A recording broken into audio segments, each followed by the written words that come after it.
અડધી કલાક મહેનત કર્યા પછી આ બે તો વિડીયામાં આવી ગયા હતા, પણ આને નહોતું આવવું. આજ છે રવિવાર એટલે ઘેર નાસ્તો ન બનાવાય, બહારથી ગરમા ગરમ લઈ આવાય. પછી હું મા દીકરીએ ફૂંક મારતા મારતા ખાઈ લીધા દાળ પકવાન. દાળ પકવાનનું આજ એવું ઘેન ચડ્યું, બેન ઘોડિયામાં હુઈ ગયા. મોઢેથી દહીં ખોલીને લચ્છી બનાવો તો વધારે સ્વાદવાળી થાય.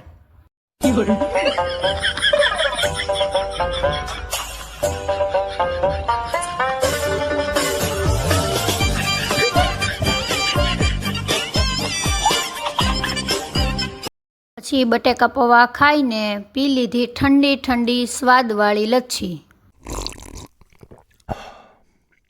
રાતે બટેકા ભૂંગળા ખાઈને નીકળી ગયા વજન ઓછું કરવા. પછી સિવિલ એન્જિનિયરનો જુગાડ ડિસમિસથી તોડી નાખ્યા ત્રોફા.